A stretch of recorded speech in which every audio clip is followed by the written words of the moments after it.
Armbar, I just got back the odd copy from our sponsors. Can you do the read for me? Oh, boss, you know I can't read. Right.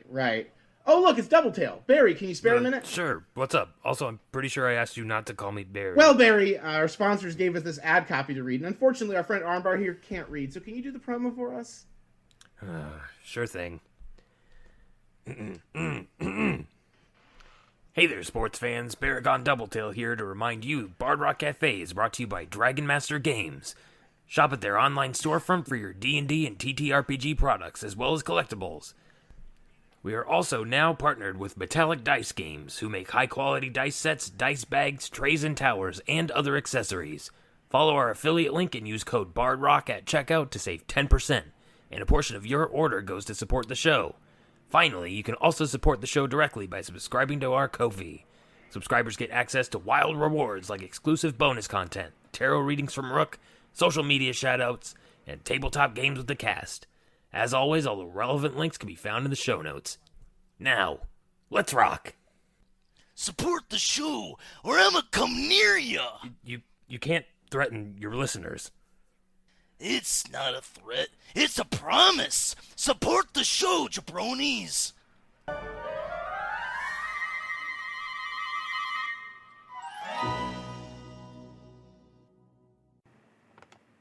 Previously on Bard Rock Cafe, the show used to have recaps before each episode. Remember that? Well, now we're back! The Blackstaff informed our heroes that she knew of a way to restore the Tablet of Fate in Brock's basement to full power, a wish spell, and she knew of an upcoming tournament where one would be a prize. Armbar called in a favor to one of his old arena comrades, a Leonin by the name of Baragon Doubletail, to fight alongside him in the tournament. With just 1 month to train, can Armbar and Doubletail win the day? Find out today on Bard Rock Cafe!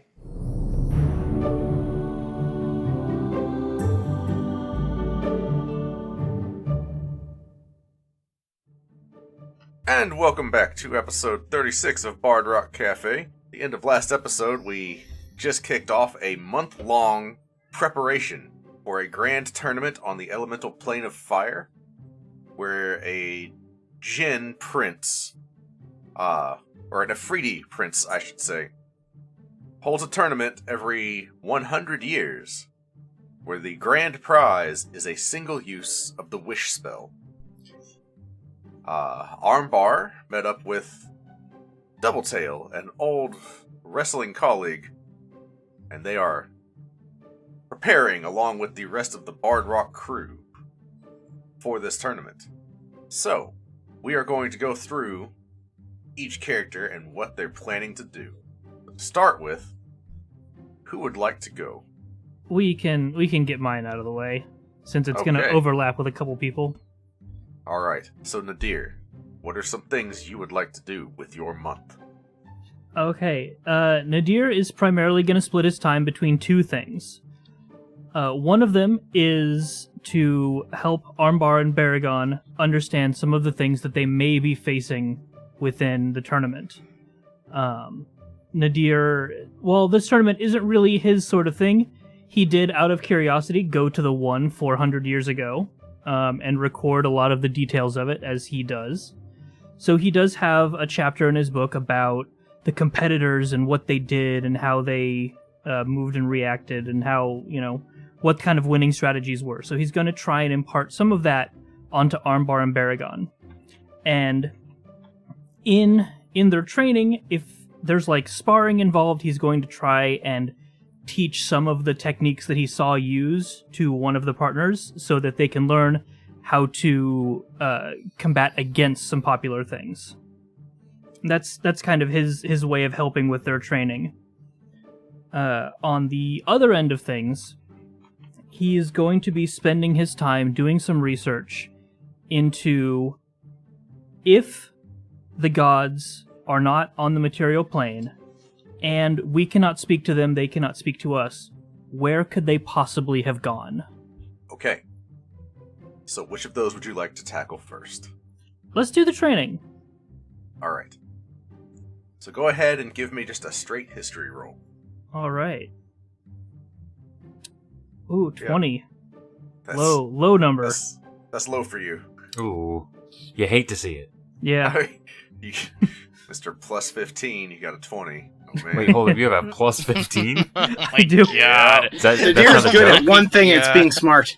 Wow. I've said this before. Nadir does one thing, and it's just no shit. Yeah, this is the thing. So, Nadir, as you both think back to your previous visit to one of these tournaments, and as you conduct some quick historical references relating to previous tournaments, every 100 years this tournament is held. And it's always the same Afridi prince that is holding it. It is something meant to pass the time. It is a grand affair. He throws a party that is designed to draw as much attention and trade and interplanar just bullshit from everywhere, right? You know that Afridi are not particularly moral. They are very sadistic and they enjoy violence and domination. So something like this, right up their alley, right? You would expect going to the fire plane to the city of Brass, where this is going to be held, that you will see a lot of, we'll say, indentured servitude, a lot of very domineering, elitist, violent interactions between the genies, who are kind of the upper class, and every other race and just background. They are all second-class citizens. Very much a class divide, right? All right. The tournament itself, the goal is to win, yes. But there are a lot of precautions put in place to prevent interference. The unspoken rule is not that you can't interfere, but that the goal is to A, find a way to interfere, or B, to be entertaining enough to make the djinn want to let someone interfere. Does that make sense? Yeah. So, if everybody hates you, if you're boring to watch, it's going to be a lot harder for you. So as much as it is a tournament and a cage match kind of thing, it's also a performance. So on both sides, you can expect to see tricks to try and gain the audience's favor. There is betting involved. Betting can involve gold, though it's usually like exorbitant amounts of it. But it can also involve other things, like contracts with devils, years of servitude, favors, stuff like that. Because again, this is interplanar stuff, and gold, while valuable, is not always the same value across planes. Okay. The arena changes. You don't know where they're going to be fighting. So you know, like, you saw there was one fight that happened literally in a lava field. There was a fight that happened falling through the air. Oh. There was a fight that happened just where it was just stone concrete tiles as far as the eye could see. There's a fight that happened entirely underwater. You don't know what environmental problems you're going to run into. Right. No, I have kind of a personal curiosity question. Sure. Where was the audience during the freefall fight? Well, so during your visit, you know that the audience can always see into the arena, but the arena itself a lot of times happens in something of a pocket dimension. Okay. All right. Because again, we're dealing with high magic, right? Yeah. Got it. So, the proctors of this fight create a pocket dimension that is of their design and throw the combatants in there, which by itself also makes it very hard to interfere, right? Because of course anybody would want to cast, like, I don't know, haste or healing word or something like that. They're in another plane of existence. And by magic, everybody's able to watch the fight. All right. So any prep work needs to be done ahead of time or during the fight. And again, you can still interfere. You just have to convince the audience that you deserve the chance to. That's one hell of a precaution against interference. Good to know. So, opponents can be just about anyone, right? So, yes, there are humanoid opponents, right? There's also devils and demons. There's angels sometimes. There's... The Tarask. Do what now? The Tarask. No, why would you say No. that? Incorrect. Please. There was one time there were Gith, there were mind flayers, there were giants. You don't know what you're going up against. The only rule is that you have to pay for entry, and the entry fee is steep. And you don't actually know what the entry fee is, and since it's not something you have to worry about, you still don't really know, but you could ask if you wanted to. So I don't know what the entry fee for anybody that was there at that one time. No. Okay. God, I hope this isn't like a The World Ends With You situation where they take whatever metaphysical trait you value the most. That would suck. Well, but you're not paying the entry fee this time either. I know. But again, you suspect it is more than just gold. Yeah. Because gold is only one form of currency, and this is an interplanar event. Right. So knowing all of that, did you have further questions you wanted to look into? What I wanted to impart onto them is more tactile, more of actual like techniques that he saw people in the arena using, like actual fighting maneuvers that were very successful and that he can like teach to counter against. Okay. At least on a theoretical level, because he's not going to be fighting. Right. Okay. So I'll say this. For that, you spend some time with Armbar and Doubletail. Go ahead and roll me just a straight intelligence check. Try and pass on the knowledge. 13. Okay. Alright, so from Armbar and Doubletail, as you are trying to gain some fighting knowledge from Nadir, go ahead and roll, both of you, an insight check.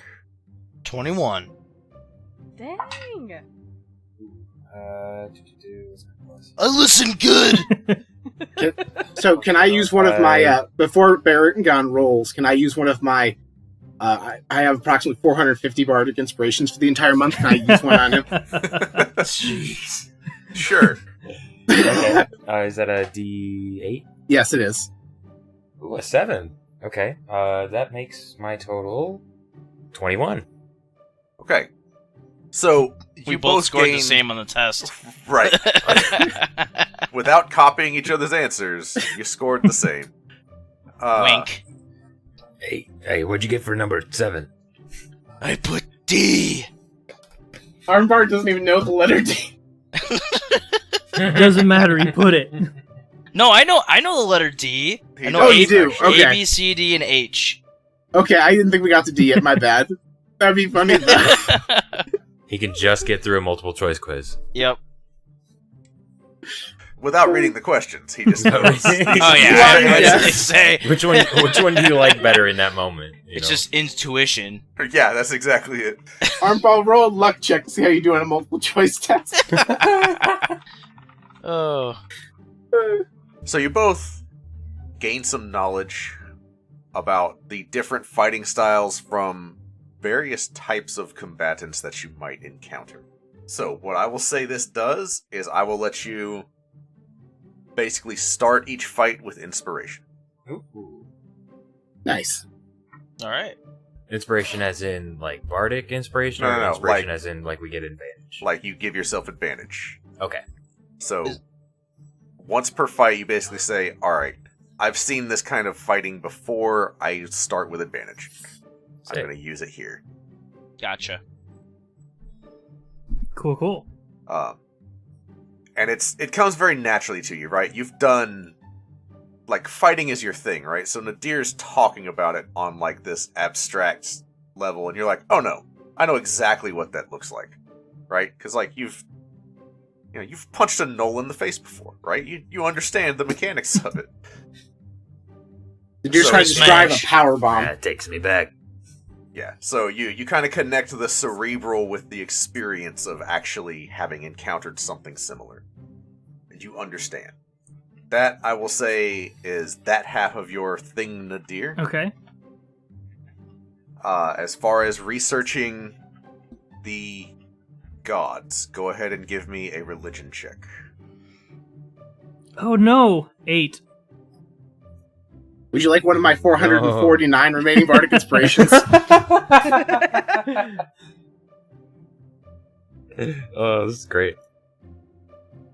Would you like my assistance? I The assistants would just get in that one. I am going Oh, to buddy. use one of my approximately, oh god, what do I have? 180 sorcery points to magical guidance. To whenever I fail an ability check, I can just try it again. Let's try that again. And yeah, I'll take the Okay. bardic inspiration too if you want. Alright, yeah, might as well. You are batting a Yeah. 1,000 right now. 18.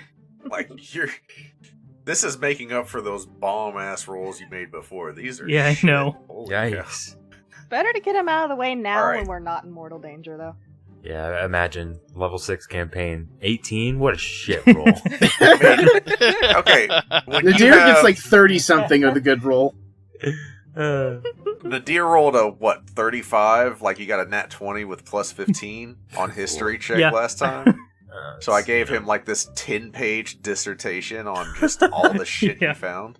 So, here's the thing. You rolled really, really well last time, so an 18 total is not going to give you any new information. What I will let you do is, in conferring with different wizards from different nations, right? Because you guys have... The Blackstaff called in people from, like, Thay, Neverwinter, Lanton, Evermeet, like, just... There's people from all over, and everybody has kind of been discussing this, right? The consensus is that the Divine Gate has remained shut. And so the way the Divine Gate works is that it is a net, Right. basically. Right? So, smaller beings can get through, but the gods themselves cannot, right? Which is why you can summon a celestial through the Divine Gate. Does that make sense? I have an idea. But I don't think Nadir does because of what you've said in the rolls. Okay. I'm going to keep that in my back pocket. Okay. Cool. In that case, since he did kind of hit a wall, what we discussed in private will probably happen a lot later. Okay. Do you want to come back Yeah, to it? yeah, let's come back to it. Let's build suspense. It's mystery. Okay. We'll wrap back Oh. around to Nadir's no. last thing. Oh? Yeah, don't worry about it. It's fine. Okay. Let's see. Who wants to go next? Okay, I want to go next. Alright. I have a bunch of stuff, but a lot of it can be resolved off screen by me saying it here now. Yeah. So, which, real quick, Steph, I will answer your question here in just a minute when we get to you. Okay. So, I'm not ignoring you. I saw No, your you're message. fine. You're fine. Don't worry about it. Would you DM him or something like that? Yeah, Yes. I had one question I was going to ask before we got on, and we know how that went. Whoops. Sneaky. It's Epi. Of course he's sneaky. Yeah, Yep. it makes sense. Alright. So, Brock's song. What would you like to do? Alright, so the first thing Brock does is he has all 3 of his retainers go out and have merchandise made. Merchandising, merchandising, merchandising. That is how we're going to win over the audience. We're going to have t-shirts, action figures, commemorative toilet paper, the works. So that's what Brock's retainers will be doing for the next 30 days, is anything that can help build the audience, getting food and supplies ready for the food truck, actually making sure the food truck is ready. So that's the whole 30 days for the retainers, is just getting supplies and getting ready to go to the other realm. Okay.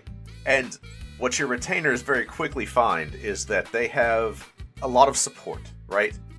So if you go into, like, a designer, say, hey, we're going to be in this once-in-a-century tournament, and we want to use you as one of the producers for this stuff that we're going to be selling. People are jumping at the opportunity, right? So, where before you might have to, like, bid to get people to, like, give a shit, you have people lining up begging you to give them a chance. And so you have your pick of, like, different styles of merchandise. People are coming forward with, what do you think about this? I'd be happy to give you, like, heavy discounts. And, like, we're talking, like, from across the planet, right? People are like, alright, Wow. high-end designers, people are just wanting to be the one that sponsored this merchandise for Armbar and Doubletail. Awesome. As for the food cart, so there is the Temple of Gond. Gond Right. is the god of invention and craftsmanship. He is a primarily gnomish deity, but you have, like, the high priests of Gond coming together, and while they can't call upon Gond himself, they still have artifice and wizardly magic. They put together, like, the sleekest food cart you could ask for. And because the express purpose is to serve food at this event, and you are representing Waterdeep and Faerun, you get, like, the works. So you have pretty much whatever you want as far as this stuff goes. Awesome. So tell me about the food cart. Tell me about the merchandise. What are some things you're wanting to have? All right, so I already said t-shirts, action figures. The commemorative toilet paper was a joke. But those two things, wall scrolls and posters, anything that, like, if you've ever been to, like, a major sporting event or any sort of, like, major show, anything. I want people from Waterdeep to be showing their merch. I want to be people at the audience to be wearing our t-shirts. Like, I'm going to have signs printed that we can just give to the audience and say Armbar and Doubletail. Okay. And yes, in the middle of all this, there is one very greasy halfling trying to give you, like, toilet paper with Armbar's face on it, right? But, like, it's not really sending the right message, right? It's kind of mixed signals. Exactly. So you should, nah, maybe not. But commemorative cups for yourself in the food truck that say Armbar and Doubletail's names on it. Oh yeah, we have commemorative cups. Alright. Now, what did you have in mind for the food cart? All right, so I'm just imagining, like, a really big wagon, like, imagine, like, a double long covered wagon, like something really nice and regal. Like, just imagine, like, a fantasy food truck. There's, like, a little window on the side that I roll down and I take your order. And we already talked about having a spectral alpaca pull it. It's going to have a box of colding to keep all the food fresh, and it's going to have some sort of miniature kitchenette to be able to actually prepare the food in it. And it has enough space to carry, like, half a dozen people inside of it in the actual service area in addition to the driver's seat. Nice. And as part of the food cart, there are some other, we'll say, additions that are offered to you. Like, would you like the ability for the food cart to just spawn a few unseen servants to cover, like, automated tasks, right? Like, Yes. stuff like that. A semi-sentient stove that knows when it's warm enough or how to adjust the temperature. Oh, this is great. I like how much thought you put into this food truck. You've had some time, though. Brock proposed this idea like 10 episodes ago. Yeah. There is a gem of elemental flame that is used to power the stove. So think, like, you've all seen Howl's Moving Castle, right? Mhm. Yes. Think Calcifer. All right. Like you said, spectral alpaca doesn't fight. It exists only to pull the cart. You do also have, like, there are glyphs on the wall, and the glyphs change, like, different things. So you can change from one menu to another. You can change. There's one glyph that you can tap and speak into, and it activates a magic mouth that is basically functioning like a megaphone on top of the cart. It has all sorts of goodies that you can utilize. I love it. I'm so happy I have this food truck. And normally this kind of project would take a long time, but again, everybody understands there's a time crunch. So you have the most masterfully crafted magicked up food cart probably in existence right now. All right. So those are the things Brock's retainers took care of for the most part, taking the specifications, overseeing those things. Good deal. What about Brock Song himself? All right, so there's some stuff for he's specifically doing with Armbar and Double Tail. He's planning on overseeing their training, but the first thing Brock does is actually ask Felix, first of all, to contact Jenny Greenteeth. Second of all, ask Felix, what do you have that we can give our boys to give them a better chance in this tournament?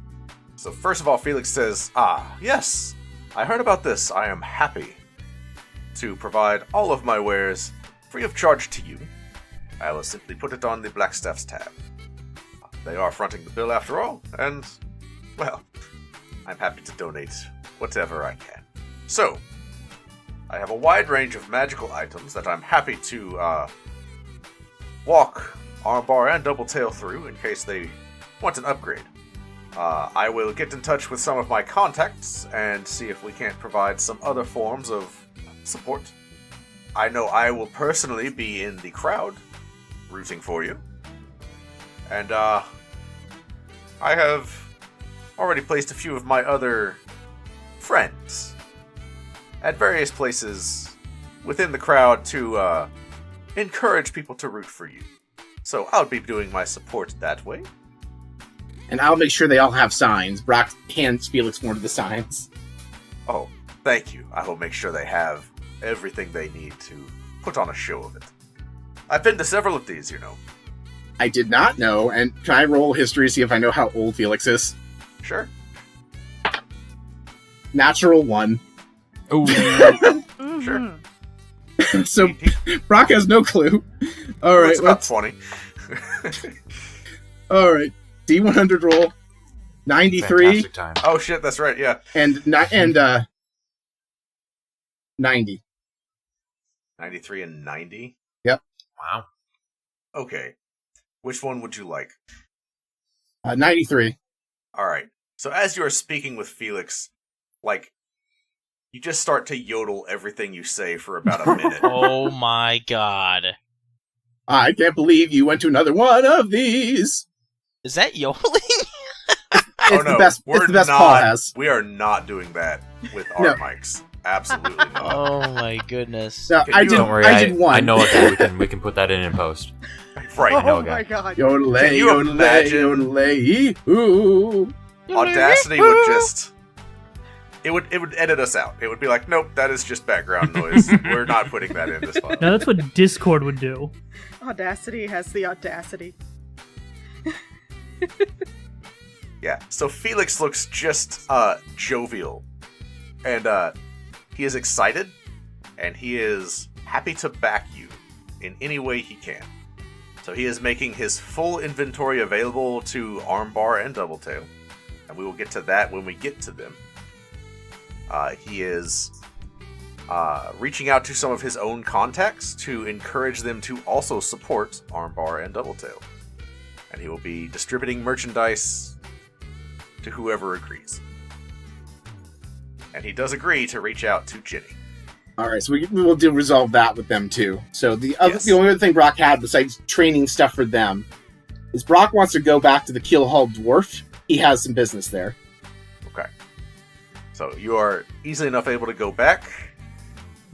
What do you do as you...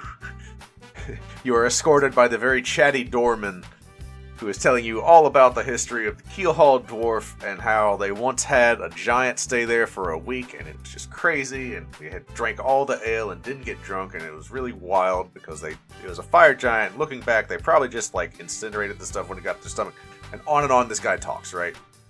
Anyway, you get back to the bar. And I tell the barman, so I have an interesting proposition for you. I'm going to be serving food and drink at a once-in-a-lifetime sporting event that's happening later this month. And I would let the alcohol that you served us last time, the stuff that got me drunk from smelling it, I would like to serve that at that venue. So, it's the same guy. It's Bearman again. He comes back Yep. and he says, well, it's good to see you again. You're a bit of a lightweight, but that's okay. I know who you're working with. You're working with Roland Armbar. He's an honorary dwarf around here. He managed to drink and not get drunk. Only a dwarf can do that. He's a dwarf no matter how tall he is. So you can count on our support. So yes, we will give you a case of that ale on the house. Don't sniff it, and don't let... We know he can hold his liquor. Don't let him drink it before going into the ring. It doesn't help. Oh no, I'm planning on serving this to the audience and possibly the other competitors. You're tricky. You're tricky like a lightweight would be. I like that about you. Not really. Jeez. Listen. Got a lot of dwarven friends. We're kind of spread out across, well, a lot of places. But, well, you can count on us to show up en masse to the audience. And, we'll cheer extra hard for you guys. And we'll distribute some alcohol of our own. You know, gotta make some money. Fantastic. When you get to the audience, keep an eye out. I have my retainers. They have signs to help everyone root for Armbar and Baragon. They'll hand you guys signs if you ask for them. Absolutely. Looking forward to seeing Armbar there. And his new partner. Must be a hell of a fighter to keep up with that guy. Think he can hold his ale? I think he can. He was a big, burly guy. He's almost as big as Armbar. Big doesn't matter. But alright. And as a result of this interaction, Armbar, because you were able to stomach their strongest dwarven ale and not get drunk or pass out, we will get to this later, but the dwarven families will make sure you have one audience favor. Okay. Cool. Going into these fights. I'll get favor. Just because you're really good at drinking ale. The only reason. Yep. That's it. And one day, as you are returning to the Blackstaff's tower to your quarters, you find, attached to your door by 2 arrows, is a fan letter for Armbar. Alright, I see the 2 arrows, I see the letter, and I take it and I give it to Armbar later. I'll have to read it to him, obviously. Yep.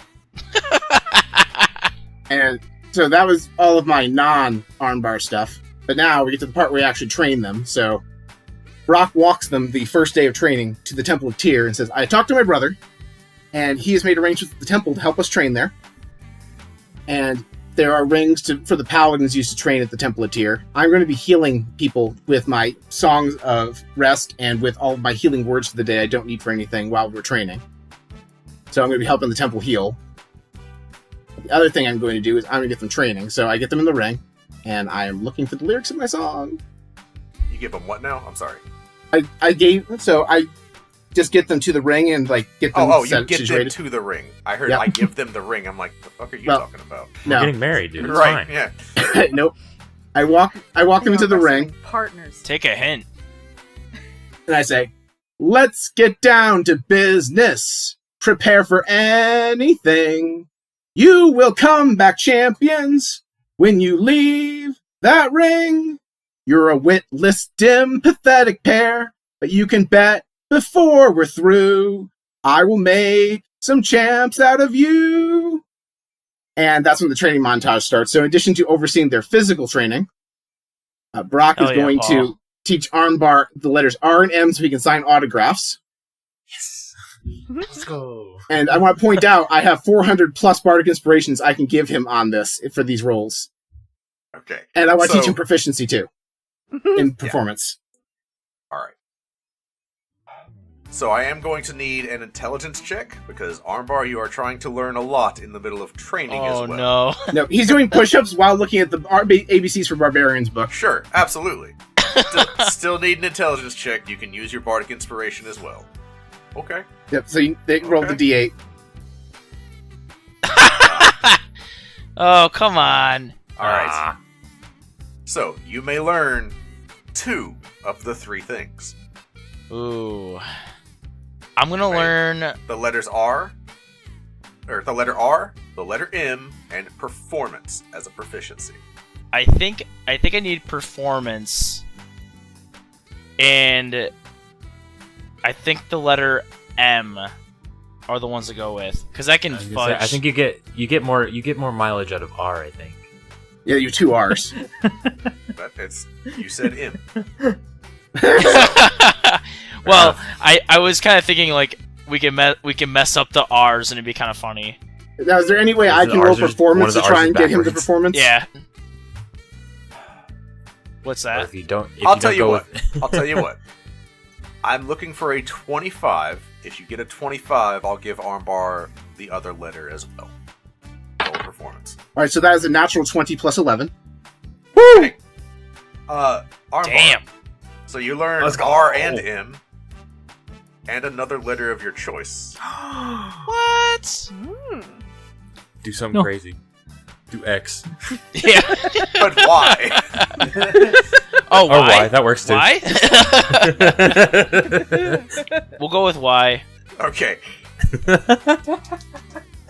I was gonna say get crazy and do some punctuation. Learn an ampersand. Oh shit. Oh, God. Get an exclamation. Hey, I was Dude, gonna get say the exclamation. point? Yeah, I was gonna say And then exclamation. you can sign things armbar with an exclamation point. You know what? Sure, I'll give you exclamation point too. Just because why not? Armbar, exclamation point, that's his autograph. Yep. Oh Yes. man. Yes. All right, and then for my D100 rolls, I rolled an 80 and an 11. Okay. These are probably not going to be super relevant during like the month downtime, but we'll see. They're still Like, funny. You might get another mini bar. You never know. All right. So 80 and what? 11. 80 and 11. Okay, sure. And all right. So these are both dumb. Just pick one. Let's do 80. Okay. You and Armbar both cast command on one another. Well, I command Armbar to do some push-ups. Armbar, what is your command for Brock's song? I command Brock Song to be underneath me while I do the push-ups. Like I'm pushing on him, so it's like pushing off Yeah. of him, so What? like Yeah. takes him away. No, Brock does that, and Brock's like yelling encouraging phrases into Armbar's face every time he comes down for a push-up. Yeah, Okay, sure. So like, it's the command spell is 1 round, so like you are forced to do it for 6 seconds. Everything after that is just We roll with it. right. But like, we still got 200 more. You gotta stay Right. there. Come on, I just keep doing that thing that like fitness instructors do where they tell you have one more, but they keep saying it over and over again. It's clearly more than one more. I hate that. every time, look, whenever they start doing that shit, I just stop. And I'm like, look, that's, no, It's not helping. right. I've done that before. Like, no, you can tell me don't quit. You can tell me push through it. You can say the actual number. You can say, yeah, you can, right. You can say some stupid shit like no pain, no gain. That's fine. But just one 16 more. If you say one more 15 times, I'm just going to stop. You're just insulting my intelligence. Don't do that. Don't do that. It's to Yeah, make you knock that off. desperate. It's to make you try harder because you think you're done, and then all of a sudden you're like, oh no, I gotta squeeze this last one out. I'm pretty sure I I would guess. just keep doing push-ups if they told me a fun animal fact for every one I did. Oh my gosh. That's funny. Orders made for life. Thank you. Thank you. Wombats poopins cubes. Platypuses have poisonous thumbs. Oh my god. Poisonous thumbs? Okay. What? All right. Do they? Penguins give All right. rocks as engagement rocks. So My wife Brock just spends the texted rest me of as somebody trying to take a shit. Listen, We're doing the armbar fiber segment I was telling you about. I'm sorry, the what? Armbar fiber? We're getting some. Our bar got some interesting sponsorships for Hold this. on. year. too much greens. We're talking about spinach. Just never mind. Anyway, go ahead. There's a Popeye joke in here somewhere. Like, yeah, I'm monitoring their diet, making sure they're eating the best food for training because I am a trained chef. So I make I'm doing their nutrition, I'm doing their fitness, and like I said, I'm spamming all the heals I have available at the Temple of Tyr while we're doing it. The food truck, the second it's ready, is outside the Temple of Tyr selling stuff. All that good stuff. Okay, real quick. So, do you read the letter to Armbar at some point during this month? Yes. Okay. So the letter is just this gushy fan mail, right? Talking about how it's written by like a bunch of people, right? And like their signatures just scribbled all around it. just talk about how we love you, we think you're great, we used to watch you all the time, and now our kids can watch and da-da-da-da-da-da, right? You know, like the letter. At the very bottom, in very stylized letters, is GL. Green Lantern. And as a... Yes. The Green Lantern Corps is on our side. And as a result of this, that is another audience favor that will be available to you. Yay! I'm sorry. Just the tone, the gasp, and the Green Lantern got me. So quick with it. You've cracked the code. Okay. Was there anything else from Brock's song? Nope, that is it. Brock is ready. Okay. So we got Nadir's done, Brock's song is done, that leaves Epi, and then Brock and Doubletail. Armbar and Doubletail. Brock's done. Shit, sorry. Yeah. Look, it's late, okay? It's all good, playa. Let's go Epi next. Okay. So, Epi's got a whole month, and he's been raising the dead for certain underworld organizations for 2.5 years now. Jeez. It's time to call in some favors. I'd like to see if I can't get Armbar and Doubletail some, people to fight that could teach them the less than honorable ways to fight. Like somebody who can teach them a good bar fighting, maybe some improvised weaponry, all that good stuff. Let's see. And I'd also, with a lot of my little contacts, I'd like to kind of get in good with some of their wizards and maybe copy down a few spells that'll help people edge through a fight without necessarily having a wizard in the room. So I'm going to learn Bestow Curse, Enlarge Reduce, Protection from Good and Evil, and because it's gonna be really fun and I don't know how or when, Jump. When you go to that top turnbuckle, you're gonna get lots of air. Jump yeah. is really fun under the right circumstances. It really is. And y'all remember that early episode where Armbar got the bouncy flubber-like effect? Yeah. Yes. Did the arm drop 3 times in a row? Yes. Imagine just doing that, but at will, right? Like, it's not random, you just jump 30 feet in the air and drop on somebody. Let's go! Jump! Let's go. Alright, so, Epi, you have the support of all these different libraries and nations is behind Armbar and Doubletail. However, you are given access to spells and training of that variety. You also have access to, underworld contacts that also have access to spell scrolls that you can copy. So, over the course of a month, you are absolutely able to copy down those spells. I told you, you could get this many spell slots worth over this month. And yeah, we already discussed that. You get those spells. Okay? Mm-hmm. As far as getting sparring partners and training and whatever from underworld contacts, Armbar and Doubletail, over the next month, there are various days where you have unique sparring partners. There are some common ones, right? Like thugs and street fighters that fight dirty. There's also some really strange ones. Mind flayers. Githyanki. However you say it. You get to fight 2-on-1 against, a large demonic minotaur. You are even, at one point, paired up with a black dragon. Jeez. Wow. What are you giggling about? What's so funny over there? She knows which one of her underworld contacts had a dragon lying around. Look, I saved their grandmother. They owed me. Right. Oh my gosh, what They more owed is me there a to learn dragon. about you, Epi? Y'all are about to learn some of what, Epi had a business before this. Yo. Damn. Wild.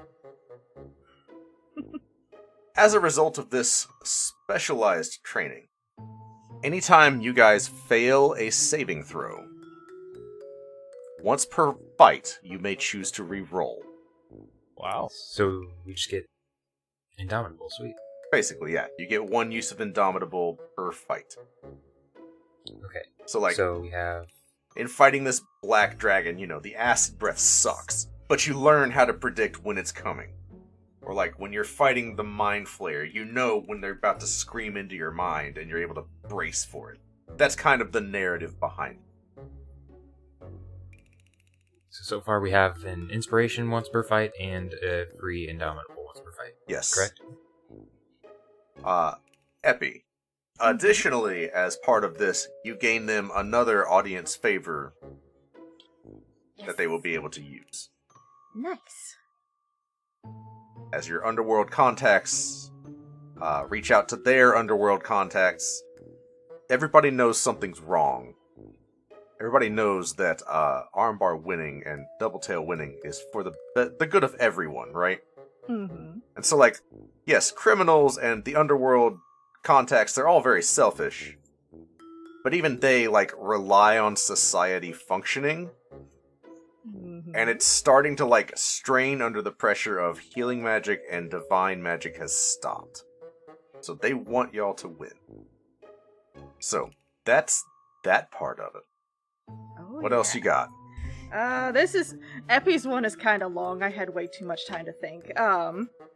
So, speaking of underworld contacts and more things to learn about Epi, at least a couple of days, Epi's gonna bring Armbar and Baragon out to the field ward.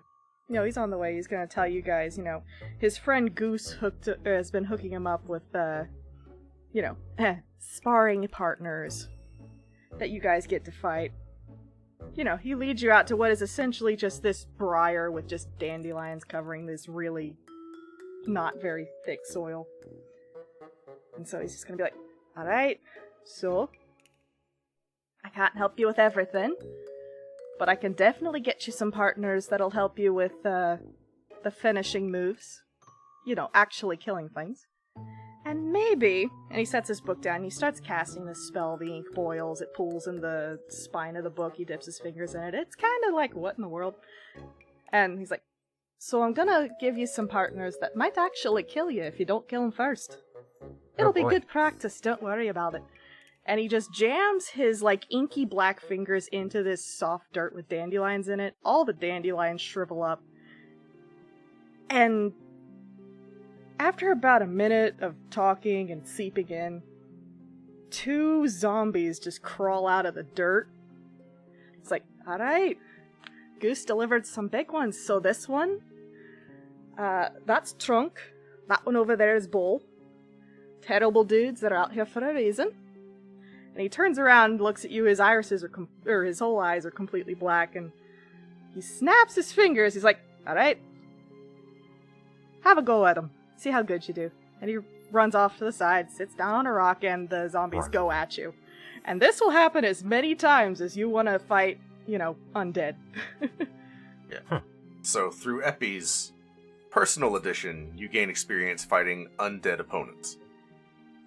Learn that, you can't just punch them and expect them to feel pain. You get undead experience on top of all the rest of it. And when Brock sees Epi do that, and Epi comes and sits down while watching them spar, Brock says, Epi, you know how that thing you just did is very unpopular with people in charge around Waterdeep and most of Faerun? Yeah. If you help me become a Masked Lord, I will do what I can to make it less frowned upon. Epi kind of looks at him. Alright. I mean, certainly would make my life a little easier. I wouldn't have to do this in so many backdoor deals. What kind of help are you expecting? Well, besides the favor of your family, if you can help me raise funds for my campaign coffers, my brother made it sound like it's going to be very expensive to try and become a Masked Lord. Ah, there it is. You want money. Alright. Well, if we're going to do money, I'm going to need to drum up the diamond business again. Gonna have to ask Levi if I can use his roof again. Anyway, he has like this little attic he never uses. By the way, places I was going whenever y'all were going off to your hotel. I have my own hotels, but Levi's roof, that's usually what I've been working out of. Speaking of, if he ever dies of old age, I did sort of agree, as part of renting the space, that I would send his zombie corpse through his ex-wife's house. So, yeah, something about getting all of something about getting all of the carpets dirty and the in-laws freaking out or something like that. I don't know how that happened, but anyway, I got the space for free. I will have to pick up some things from there, but after that, sure, we can absolutely use that to drum up the diamond business again. Sounds like a plan. Don't worry, Felix knows all about it.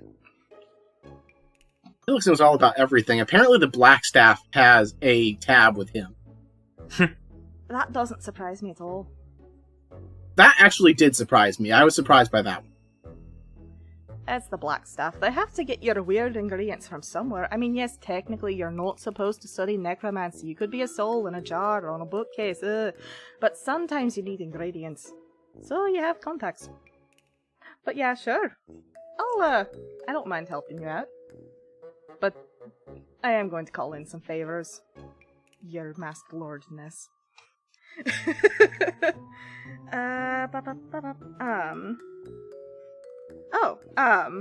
At some point, Epi's gonna hand Armbar this one kind of thick coin that he has in his pocket. He's like, alright, so this coin, if you flip it, you're either gonna do fantastic at something, or you're gonna be terrible at it. It's really 50-50. Coin of absolutes, don't ask how I got it. But if you really, really need to be good at something, 50-50 is a better chance than anything else. And I hand him the coin of absolutes. That I got from a certain Crossover event? Yeah. Yeah. So, Armbar, the way the coin of absolutes works is you flip a coin. If it's heads, you get a 20. If it's tails, you get a 1. Alright. So you are either going to get a nat 20 or a nat 1 if you flip this coin. That's cool. You can Guaranteed use it- wild magic search. Correct. Does it go anywhere? Like, does it disappear when it's done, or? It's a once per day. Yeah, once per day. Oh, once per day. Well, I ain't much for a gambling man. But I suppose there might be an instance where I might need it. Thank you, my friend. I appreciate it. Absolutely. I'm looking forward to seeing you win. I actually haven't gotten to see you wrestle before. This'll be interesting. Oh, you ain't seen nothing yet. Nothing means nothing. Nothing means nothing. I feel like I have been imparted with some wisdom that I will have to digest later. Never mind that. Just look at my muscles. Oh! Yep, yeah, you definitely have lots of those.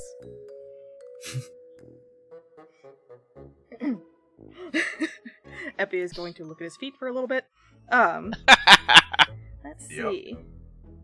And All of Armbar's feet muscles. I flex my toe muscles. oh god, Epi is looking at the ground. Oh, This technique passed down through the Armstrong family line. For generations. Oh no. Oh god. what you looking at, Epi? Oh! Oh! I am looking at the ground. I can look at the sky if that's better. It's just clouds that look like me flexing.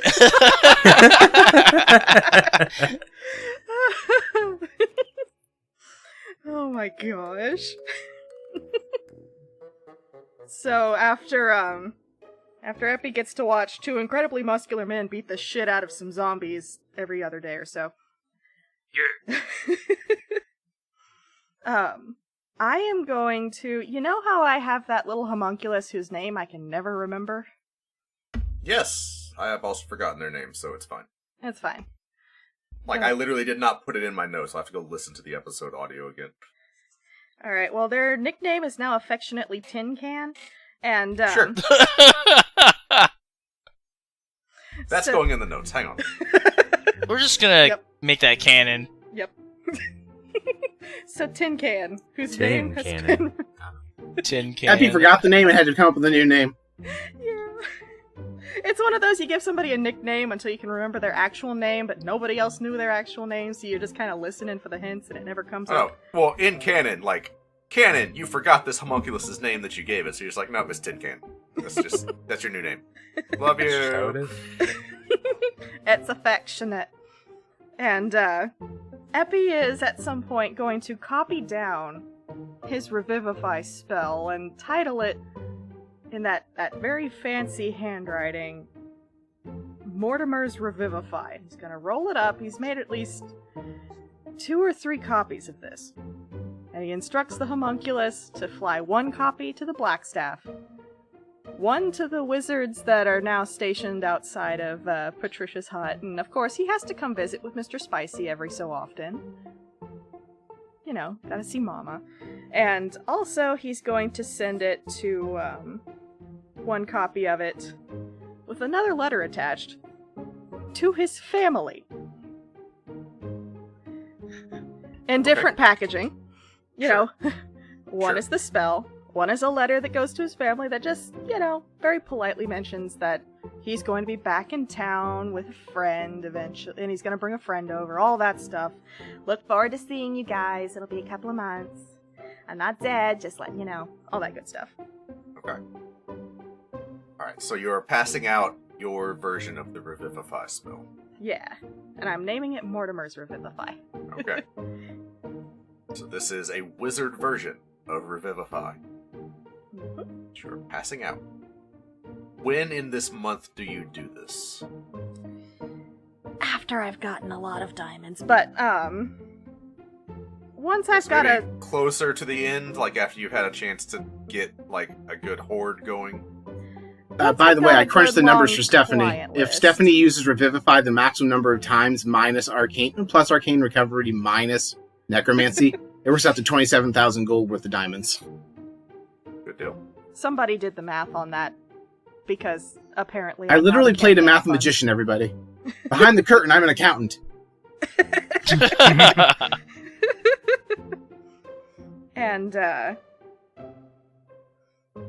think I may use a final copy of the Mortimer's Revivify as kind of an intro when I go to talk to Saren about a certain deal I was offered a while back. Okay. I would like to help him with getting those potions in return for a big favor. Okay. The potions got distributed, though. This is true. I've been distributing the things that it's kind of a hey, here's your copy because you're probably not going to be able to go into a big wizarding place and get revived. It's fine. And I'm gonna offer them my help, yeah. Because they asked Alright, so for it. you are offering to help revive some of the guildless and whoever is working with him. Mhm. And in addition, And- I can do some spying on noble families and stuff like that. Maybe some reconnaissance. I mean, I do have some degree of nobility and also Okay, a changed appearance. So what are you asking for in return? Okay. So in return, I would like to get some things to help buff my friends in the fight. Stuff like, an anti-scrying necklace, which I know is a thing. Maybe some fire resistance or water breathing stuff just in case. Feather ball boots if they have them. Anything that could be a total buff in an environmental crisis. Okay. So, for each match, you armbar and double tail, you will, between the two of you, have access to 1 potion. Not a healing potion, but 1 potion. And this is at the start of each match. You choose which of these potions you want. The potions are hang on 1 second, I had a list. A potion of flying, hell yeah. a potion of growth, a potion of greater invisibility, a potion of cloud giant strength, and a potion of speed. Sweet. So, once you take the potion of strength, that's off the table for future matches, right? Right. So you pick which match you want to take each potion. And it's one between the two of you. It's not you both get a copy, there is one of them. Right. That is what Saren and the Guildless offer you Okay. in return for Epi's help. Thank you, Epi. You're welcome. I had to call in all of my favors. It's fine. It's fine. That's what they're for. Okay. Thanks, Abby. You're welcome. Okay. And then near the end of the month, after you've had a chance to, abuse your monopoly on Revivify, you distribute your copies of the spell. Yeah. Okay. Although Was there anything else? I may give a copy to Patricia near the beginning of the month, since she runs that free clinic for regular people. Patricia can't learn it. She's a druid. She can find some wizards. I will send some more acolytes of the Raven Queen from the underworld that need, some college funds. Interns! We got some new acolytes. They're training. So, Okay. can I actually ask a question above game? Because I didn't get a chance to interact with Saren when I was at this tavern, but Epi does. I want someone to have passed on to Saren the blessing of our group. Even though the Ralnar's family distribute the potions anyway, please still feel free to rob them. Okay. Gotcha. Yeah. So, you're certainly able to get that message across. Because those guys were dicks. Yeah. I mean, they were. They were pretty bad. Okay. About 3 weeks into the month, you hear about that family getting robbed blind. No evidence left behind, just cleared out, right? Everything gone. The Grinch stole motherfucking Christmas. Yeah. Yeah. I mean, just everything that was of any remote value just gone from their 3 houses. Wild. Anyway. Yeah. That's All right. so strange that happened. And you said that I had... Oh no! Yeah. Right. So Whoopsie. I may have some wizard help and training and stuff. Would I be able to perhaps call on some of these worldwide wizards for help gaining a war mage feat? So, I'm going to offer you a choice. You can Okay. train with the wizards for the war mage feat, or you can train with Mortimer for something different. Oh. Let's make a deal shit. Ah, crud. Oh, because the war mage feat lets me do, I know. I'm aware. Oh, man. Nah, we're Well, doing actually, Mortimer. This is the Monty Hall problem. He's saying this because what he's asked to offer is better. I'm doing Mortimer. Look, he's my bestie, man. He's my best friend in a book. We're gonna learn from Mortimer. Okay, so we are bypassing the war mage feat. Which, speaking of which, so Epi, you're spending this whole month casting Animate Dead, right? Yeah, and then letting Armbar and Double Tail kill it. Yeah. So let's see, that's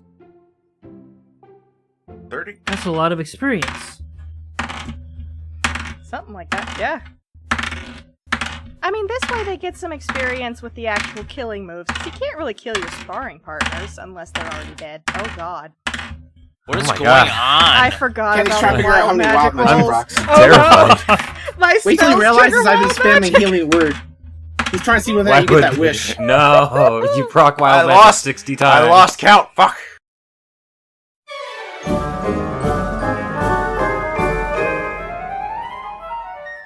Epi, we just opened up a gift shop to help raise funds to rebuild the Bard Rock.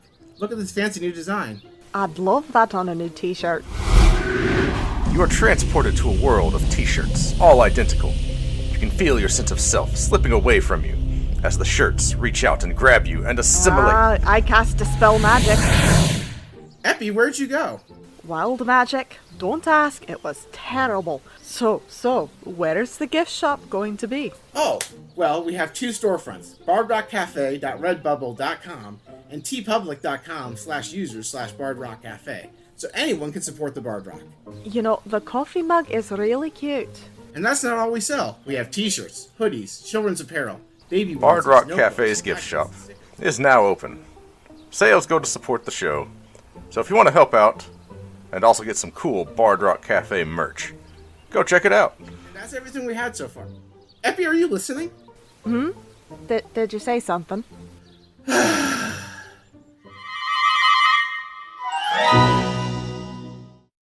We're gonna do 5 more in this scene. Okay, so you're on the low end by a little bit. I need 12 D100 rolls, please. Oh, my Wait. god. Hold on. We need to, because we also spent the month casting Revivify. So That's true. the Revivify does not proc it. Okay. Including this, not even the ones that use actual spell slots. The Revivify does not proc it. Okay, good. Okay. Do I proc wild magic whenever I cast spells of a certain nature? Give me 12 D100 rolls. One at a time, please.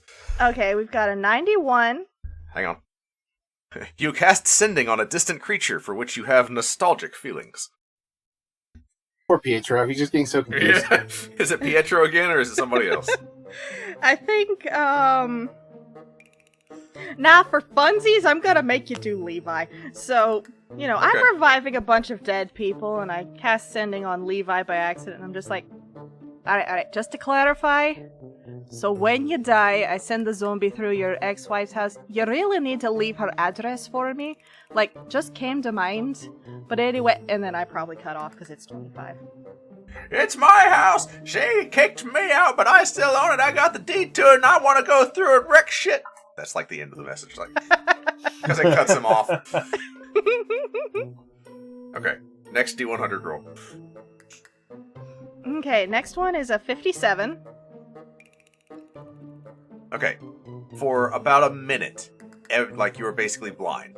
Like, not all the way blind, like, the world is heavily obscured. Like, you have a really heavy prescription and you're not wearing your glasses, right? Ah. Don't attack me like this. For about a minute, Epi's just kind of rubbing his eyes, and like every time he gives the zombies commands, because like you go back to the Dandelion Briar, there's new zombies every day. This is definitely where they dump off the people nobody wants. Yeah, no, It's but so dark. don't worry, the Dandelion Briar and the Field Ward is definitely a nice place to have a picnic. Anyway, Okay. Alright, next D100 roll. Next D100 is a 47. 47. Your entire component pouch, like, just ejects from itself and is now floating around you, just like, for about 10 minutes, you just have an orbit of components for spells. That's kind of cool. If you try to cast a spell that requires a component, you have to, like, Grab it. work at it to catch the component, because, like, it's orbiting around you, and it's, like, just almost out of reach, so, like, you have to grab at it. Like playing keep away from you? Yeah, pretty much. I'd cast Mage Hand. Let me see if Mage Hand requires a component. Do It I have doesn't. I don't have Mage Hand. Why do I not have Mage Hand? Anyway. I can't answer that question for you. Alright, next Because I'm D100 not roll. smart. Anyway, I 76. can't spend the whole session on you. 76. I'm sorry. Wait till Kenny realizes It's I've not spent, all I about cast you. 300 spells this month. Alright, so 76, nothing happens. Next one. 83. 83. For the rest of that day, like a compulsion, you tell each creature that has an intellect greater than 3 which school of magic you think they fit into as a person. Oh. You are like Oh. compulsively telling people their Hogwarts house non-stop. Just, oh my god, you are such a conjuration guy. Just da-da-da-da-da. Anyway. Yeah, Next one. Okay. Now you have to go through and say who's who. Yeah. Actually, I mean, yeah, alright. So, Actually, who's yeah. who? Okay, let me look up the different schools of magic because I am school magic, D&D. Okay, so what are the schools of magic? Okay. Oh God, I don't know what any of these are. Oh, We can. we will circle back I'll around. tell you, yeah. Let's to circle that. back around We'll to do that this. post. Just as we're resolving the rest of these, we have about 6 left, I think. Check the Twitter. Yeah, right. Actually, yeah, that's a good idea. We will post what Epi thinks the rest of the party is on the Bard Rock Twitter. You should check it out and follow. Okay, plug's done. Next D100 roll. Let's go. 72. Free plug. You're welcome. 72. Thank you. Okay, nothing happens. Next one. 83 again. Oh. 83. The same one. Another day of you just telling everybody what their school is. Alright, next Oh one. God. 18. 18. No, you skipped 64. Oh, I did. 64 and 18. 64 and 18. Yeah. Okay, 64 nothing. 18. I'm gonna say nothing. Like, technically something happened, but anyway, 18 nothing, because that's dumb right now. Fair Alright. enough. I think 2 more? Yeah, 2 8 and 22. more. 8? Mm-hmm. Okay. The next time someone around you casts a spell, you just automatically counterspell it. Oh. And then, what was the other one? 22, you said? Mm-hmm. Nothing happens. Okay. So, Like, Kenny, something happens, but nothing happens. Anyway, go ahead. so if you're counting all the times Epi cast a spell in the last month, Brock spent all his spell slots every day casting Healing Word at the temple for a total of 300 spell casts. I did say I was doing that. That's not something I'm adding just now to make things difficult. And I double proc. I don't know how you want to resolve that. Just one big one. We will resolve that off screen. We can do that, just you and me get together like an afternoon and roll some shit. And we will just... I'm hearing bonus Patreon episode. Sure. That's all I'm Bonus saying. Something like Patreon. Just us episode, reading Brock's Wild Magic Wonderful Table. Wild Magic. just the Like, Brock song event. the cascade magical failure that happened during this month from Brock Song at the Temple of Tyr. You could roll a D100 to see how many D100s I trigger. Might be easier. Technically, yeah. But also off screen. Anyway, Rather Okay. than us rolling 600 times. that was more me just dicking around. I forgot that you actually roll like a fuck ton of dice to see how many wild magic procs. Alright. Epi, I think this that will be the was last it. thing for you, okay? Yeah. And then The we gotta Mortimer move on. thing. No, that's the last thing on my list too. Okay. I wrote too many things. As you get the thought in your head that, you have all these powerful wizards around you and you could train with them. You can get a lot better. There is almost this compulsion. Like, you can go train with them if you would like to. But it's like this instinct to, no, I should not be known by these people. I need to hide myself away. And instead, you turn back to Mortimer instead. And Mortimer begins to teach you a very complicated spell that you have not seen before. Oh. And over the next month, as you train this spell, because it is a very unique spell,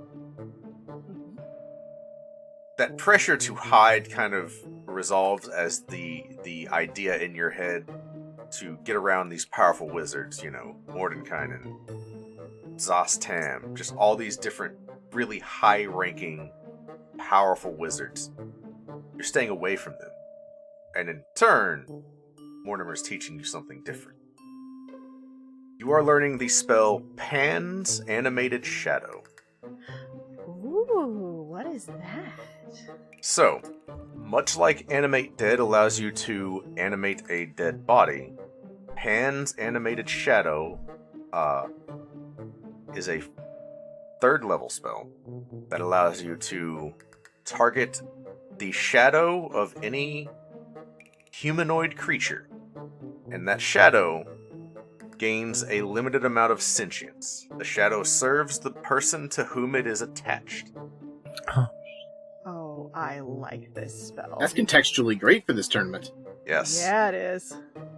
The shadow can detach and take actions as if it is like its own creature. It has the statistics of the shadow monster from the monster manual. If it stays attached, the shadow is not required to mimic the movements of the person. And the shadow can, as a bonus action, make a separate attack on the target's shadow as long as they are able to touch. And the damage carries over to the target. Oh, man. So they can't block? They can, but they would have to block knowing that the shadow is attacking them. Does that make sense? Can you Attacking link their me shadow. to the text to that so I can put it in my I little spell thing? will include it in your character sheet for you. Thank you. That's awesome. I love it. That is a 3rd level spell. You can only have one shadow animated at a time. So you can choose yours or someone else's, but you can only have one going. Understandable. Oh, I am so glad that Mort coming through again. Let's go more. Yeah. Morty. Morty. Mortimer, my definitely not haunted, cursed, or otherwise not a bad thing spellbook. It's fine. Everything's fine. Yeah, it's fine. Okay. So, Yeah, moving double on from tail. Epi. Yeah, over the course you'd probably see me write in the book and it disappears and it writes back. All sorts of fun stuff. Yeah. Not even a question. This magic shit. Okay. Armbar. What would you like to do with your month besides train rigorously with the rest of your party helping? Ooh. Among all of the things available, you do have access to a wide range of magical equipment upgrades from both Felix and the Blackstaff. Okay. I guess I would like to utilize that then. I guess that's a good opening for the conversation. I would like to upgrade our weaponry. So it's like if Armbar could upgrade his great axe, and then Minibar could upgrade his club. And then I was thinking that maybe the spectral alpacas could get like a spectral hoof upgrade where they deal more damage with like a different type of hoof, like it's a spiked hoof or it's like a diamond encrusted hoof or something like that. Sick. Plates. Diamond encrusted hoof. All right. Yeah, something crazy like that. Cool. So the Blackstaff can help you with the alpacas. And we'll start with that, actually. So you are brought to someone who is known as an Ink Master. Because your alpacas come from a magical tattoo. The Ink Master is a drow wizard. And they set about upgrading and enhancing the tattoo that is already there. So where before there were just 2 alpacas kind of as like a tramp stamp on your back. Now, it is like covering your entire back. Yeah. It is a very elaborate, detailed description of the alpacas. Alright, so your alpacas before could be summoned once for an hour. They can now be summoned up to 3 times a day. If they are dispelled, you have to wait an hour, but then you can resummon them up to 3 times in a day. Okay. They have some additional abilities. So basically, the short version is instead of the draft horse statistics, they are now war horse stat blocks. And instead of using the normal damage die, they go up in 1. So let me look this up real quick. So normally a war horse would roll 2d6 for damage with their hoof attack. Mm-hmm. Your alpacas will roll 2d8. Wow. Okay. And they also have a trampling charge attack, where if they move 20 feet in a straight line, they can make a hoof attack and knock the opponent over unless they pass a strength save. And then if the target is prone, they can make a bonus action hoof attack as well. So they just bowl people over and stomp them to death. That's awesome. I will link you to the Warhorse stat block for you to look at. Okay. So other than the alpacas, with the weapon upgrades, we would probably give those to somebody that was efficient in or proficient in upgrading, like blacksmithing, to be able to upgrade them. And whatever they do with them after that, like, I didn't know if anybody else, because like Armbar doesn't know stuff about magic and all that kind of stuff. So if he gives somebody a weapon, it's gonna be, hey, make this thing hit harder than it did before. So if anybody has, like, if anybody was with Armbar at the time that he gave the weapon to somebody to upgrade, that they could say, hey, add an effect or something like that, or a rune to it or something. So I'm gonna leave that up to the rest of the cast to figure out, but I would like to have the base weaponry upgraded if possible. Okay. So you are put in touch with some dwarven smiths who increase your great axe and minibar's club. They are turned into +2 versions of themselves. So +2 to attack rolls and damage rolls. And they also add to each of them the enchantment, whenever you roll a natural 20, you roll an additional damage die on top of the normal critical hit damage. So for your great axe, normally you would roll 2d12, you now roll 3d12 when you crit. Wow. And with the club, it's a d4. Instead of 2d4 on a crit, it's 3d4. They are also magical and therefore resistant to corrosion or destruction. Right. And they deal damage to stuff that resists non-magical damage. Correct, they do. So you can now club a ghost to death again.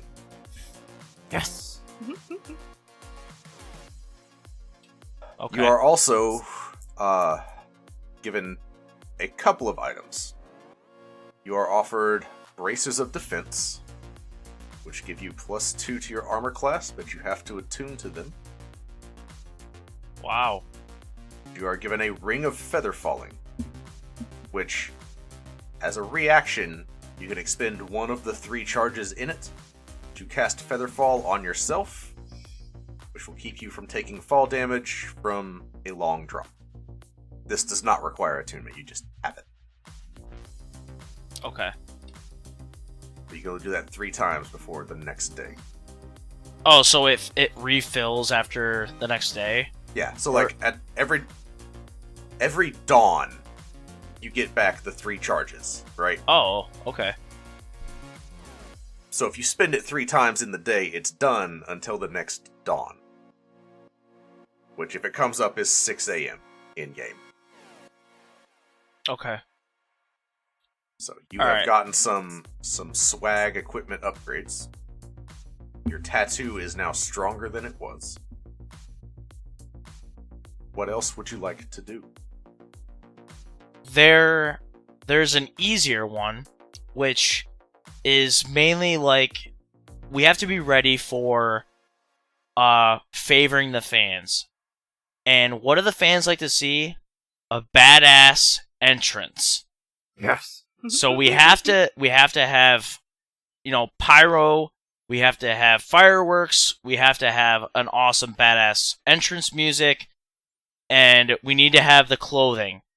And I am thinking extravagant tassels and hats and robes to make us look badass. So it's all about the performance. It's all about the entrance. So anything that we can get from the local area, people are lining up to help us out with it. Like, we should be able to get, everything set up so that our entrance is perfect. It looks awesome. That everybody's like, "Whoa, those guys are so cool!" You know, everything like that. Awesome. Yes, I you can love it. absolutely do that. Whatever kind of entrance, I'll tell you what. The first time, you and Marty can talk about this out of character, but the first time the two of you enter, you can describe your outfits and what the entrance looks like, whatever you want it to be. Okay. Because you have as much support as you need for that aspect. Okay. All right. Another thing I was thinking about was, and this is kind of a stretch, but I think it kind of fits, is that as a fighter,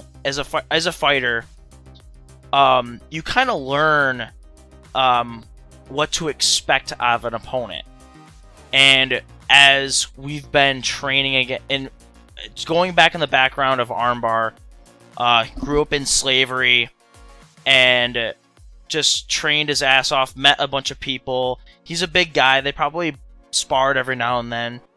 And when he made it to the gladiatorial area, he fought many different kinds of races and people and techniques and everything like that. So one thing you tend to be able to collect as a fighter is that you kind of see, or you can foresee, the attacks that an enemy is going to do on you. So I was thinking, since I have danger sense from a barbarian class, and it kind of gives you an edge to dodge away from danger as a dexterity saving throw, but it's only for traps and spells. I'm wondering if in combat I could get some kind of upgrade to be able to, like, maybe sense how I'm going to be attacked, like get foresight on an attack, so then I can counter it, or I can move out of the way, or do an attack, or take less damage. Like, I thought that was kind of an interesting thought. I like it a lot. So, do you have danger sense all the time, or only when you're raging? It just says at second level, you gain the uncanny sense of when things nearby aren't as they should be. Okay, so you just always have it. Yeah. So as you're fighting, I will let you do this, because I don't want to unbalance things too much. Right. But whenever you want to, you can use your reaction, which you get one of per round, right? Uh-huh. Use your reaction to impose disadvantage on any opponent's attack against you. One attack. Like, if they get 3 attacks, you can give them disadvantage on 1 as a reaction. Okay. How do you feel about that? I like that. I think that's really cool. Because you're not perfect the whole time. Like, as you know, I do Krav Maga. Like, you're never gonna be able to figure out what the person's gonna do every time you fight them. Yeah, but there's also those times where, like, okay, you know what they're about to do. You might not even see it, but, like, you know it's coming, right? Yeah. You can tell, and you can approach the situation like, okay, if he does this, I'm gonna do this. Like, that wasn't a real punch. They're setting up for this, and so you just Oh, he's gonna fake me. I know what I'm gonna do. Yeah. So The other. Yeah, go ahead. Go ahead. No, go ahead. The last thing that I had was, I want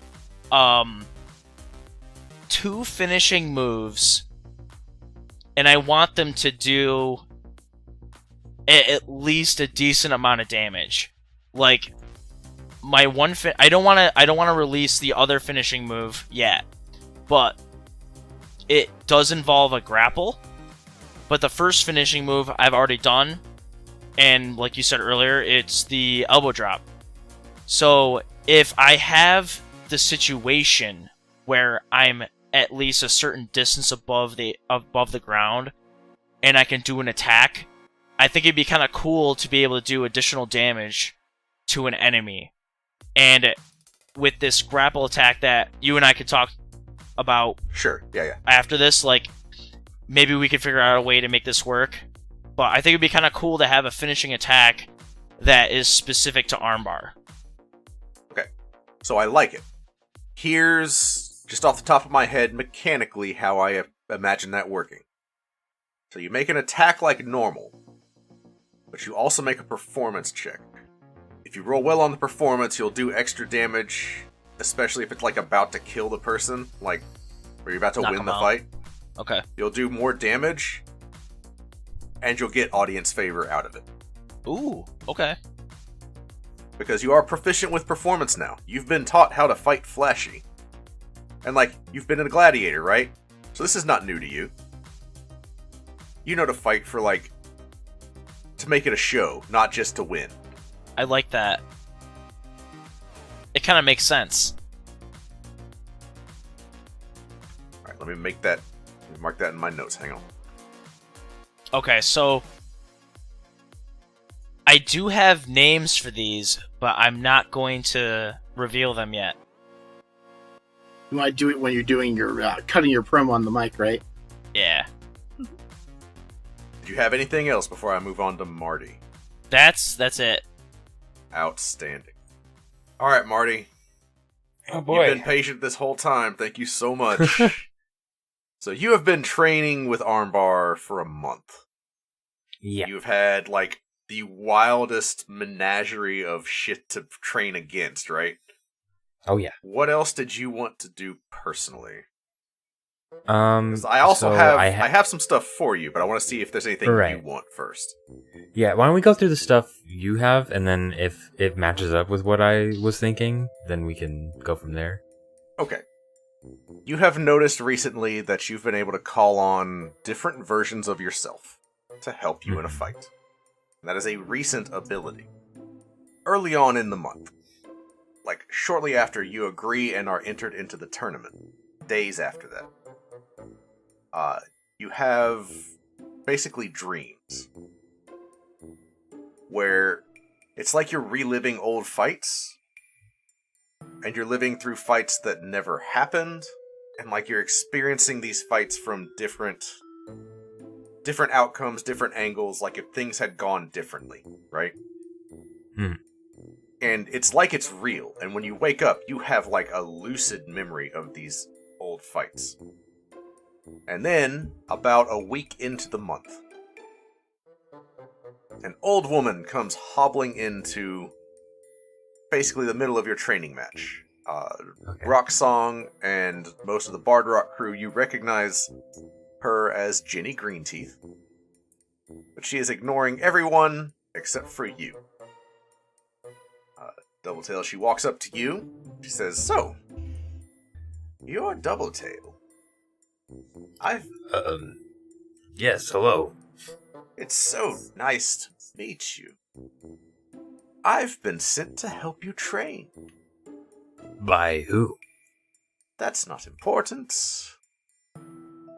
The important thing is this. You have a blessing. So, I'm here to teach you how to use it. And to use it well. Among other things, Jenny Greenteeth is going to spend the duration of the month teaching you how to use your echoes. Sick. She is also going to teach you to draw on kind of the more fundamental nature of that, which is you are drawing power from, like, dead timelines, right? Versions of yourself that are, like, that's not the timeline that happened, but you're able to pull a shadow of that into this timeline to help you for a brief minute before it fades away. Right. I'm not super familiar with Echo Knights. Let me look up that ability and how exactly it's written before I tell you stuff. Okay. Yeah, so everything about the Echo functions as normal. Additionally, as a bonus action, in addition to your regular, like, attacks, as a bonus action, you can have your Echo make another attack. So, like, the Echo usually gets one attack. This would give it 2 attacks? Well, so, normally you can, like... So at your level, you get 2 attacks as a fighter, right? Right. And you can give your Echo one of those attacks. Am I reading that right? Yeah, no, you can... Anytime you take the attack action, you can take one or both from you or from the Echo. It just doesn't matter. Oh, okay. Okay. However you divvy that up, your Echo, as a bonus action, can make an attack. But that has to come from the Echo. Okay. Additionally, she works a charm on you and you feel a unique power come over you. You gain an ability that I'm going to call the Trickster's Blessing. You may rewind time 1 round. Once per match. So, like, on your turn, you can activate it and it'll rewind to your previous turn. So anything that happened between then and now is undone. Sweet. That is Jenny's contribution to your training. As you are taught how to utilize this newfound power that you possess. Very, very cool. That was the big thing I had for you. Okay. I guess I would also like to kind of go quote-unquote shopping and gear up a little bit. Looking for an improved greatsword. So you're using a greatsword. Okay. Yes. I will offer you the same upgrade that Armbar got. Okay. Or you can alternately take a Flame Tongue greatsword. Oh, you're speaking my language. So Flame Tongue, you basically, when you activate it, the blade lights on fire, and the blade does the normal 2d6 slashing damage, and then an additional 2d6 fire damage. Okay, yeah. That would maybe speak to the crowd in the elemental plane of fire. I think I'll go with that. Okay. It does not get any bonuses to attack or damage, That's okay. but it's Flame Tongue. Hell yeah. I'm also... Oh, by the way, you also get a Ring of Featherfall. And then Oh, nice. one other magic item. What kind of armor do you wear? Right now I have it set as just glamored studded leather, so I wouldn't, like, flavor-wise, he's just wearing, like, his normal clothes. Okay. Go ahead and just upgrade that to +1 glamored studded leather. Okay. That's going to be all the magical stuff you can get, I will say, just for the sake Okay. of balance. However, if there's other stuff you want, feel free. Yeah, I think that's pretty much it on Paragon's part. Outside of just training and gearing up, there's not much else he really needs to do. Okay. So you have a very unique ability given by Jenny, and you are training with Armbar. You guys, I will say you also become proficient in performance, if you were not already. Just because you are getting the same training that Armbar is, you definitely do not need to learn how to read. No, you see, What Barry, the this is letter shit? R. I am proficient in performance, so... Yeah, Barry, now that you've learned performance, why don't you show us that act you've been working on? The act I've been working on. Oh, is this, This is your chance. Show Brock how you learned. You guys are that close now that you're calling him Barry? Barry for short? Really? I'm sure even if Barry. Baragon was against it, Brock probably just rolled with it and he can't be stopped. Can I call you Barry? I'm going to call you Barry. Exactly. Can I call you Barry? I'll kill you. I have a sword that lights on fire now. I'm going to call you Barry. So wait, what am I doing here? This is your opportunity to sing the song. Brock set you up to sing the song. Do it. You're the one who wanted the solo. Oh, natural 20. What? Nice. Damn. I'll take a picture. Right here. Damn. Roll your first This wild sandstone magic. dice? Yeah, roll. Is this my first wild Yes. magic? Roll 2 D100s, please. Oh, I'm so excited. Do it. Okay, we'll take these. Alright, we got an 80 and a 72. Okay. So, one of these does nothing and one of these is stupid. So we're going to go with the stupid one because it's Yes! like the time lapse, right? You immediately and instantly feel a change in your hands. And as you look down, it's like you have just gotten a mani-pedi. Oh, yes. Like, I thought you were going to say Deadpool baby hands for a second. Your finger and toenails are like just flawless and polished, and like the sanding thing that they do with your heel, like just all of it, right? My claws look like glass. Yeah, that's right. Like it's awesome. So like you look your best right now. Hell yeah. I see what's happening here. We're on the brink of doomsday, it's a strain. I don't even know how to feel. It's deplorable. But if we want a chance, we gotta train. Ready yourself, let's begin. There's no second chances, we need to win. I know it's a lot for us to ask, but I know we're up to the task. What can I say except we're awesome? For the days we fought in the ring, we'll do okay because we're awesome. Together we'll do anything.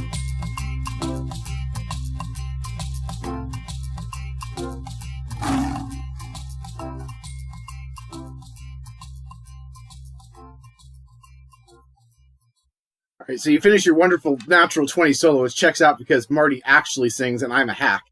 And Brock is just clapping like, excellent, great job, Barry. I knew you had it in you. I've been practicing all month. So what is a natural 20 for one you? song. What does that come out to be? 24. Outstanding. All right. Oh, I love this. So we promised to wrap back around to Nadir at the very end. Mhm. I've been in suspense for the last hour and a half. So it's getting late, so I don't want to like belabor the issue. But All right. Nadir, what would you like to do? As we draw to a close on the month, it's about 2 days before we're scheduled to be transported away, and it's a little bit late, maybe like 11:30 at night, and Nadir's found himself in the basement of the Bard Rock Cafe, staring at the obelisk. He sort of weighs his options about what he believes to be a very large calamity at hand. And having made no real progress in his research over the last month, steels his resolve, puts his hand on the structure, and enters the library inside the obelisk that Brock told him about. And as you kind of will this to happen, the obelisk responds to your presence. And again, you touch the obelisk, you gain tongues for the next hour. Sure.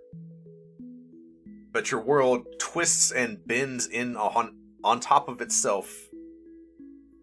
Immediately, you are standing amid rows and rows of books, with nameless spines as far as the eye can see. And for a moment, he is stunned, just completely in awe that worked and that this place really exists. Because he doesn't really know much about it. The comments were just sort of said in passing, and he hasn't really had a conversation with anybody about what it's like in here. But he knows that you can find a book on anyone. And so he holds his hands out in front of him, looks out, and says with confidence, Jubilex. Alright. You watch as, like, the floor fall out from underneath. The floor falls out from underneath you. And you are just launched downwards and slightly just angled to the left. Books are flying past you until you are settled gently on a large, ethereal purple barrier, and you cannot progress past it. Is it... On the other... You can see on the other side of this No, barrier. that's what I was Go going to ahead, say, like, ask your is it question. translucent? Yes, it is. On the other side of this barrier, it looks like that portion of the library has been burned. Ooh, okay. Let's try something different. And he does the same thing, where he very confidently proclaims, Zugtmoy. You do not move an inch.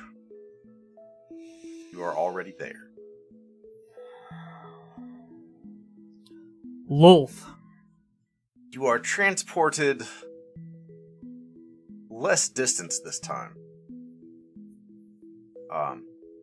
The purple barrier begins to like mingle with red and orange. You still find yourself stuck on this side of it. But it's where the library had been burned. You reach a part that is still vibrant and, intact. You're looking on the other side, and all the books are intact, but you can't get to them. Okay. In the area that's on, like, my side, I'm assuming there are still books, like, around me, right? Yes. What kind of books are they? Who are they about? Do you reach out and just grab one? Yeah. Or, like, if there's titles on the spines or whatever. I don't know how these are. There are no titles on the spines. Okay.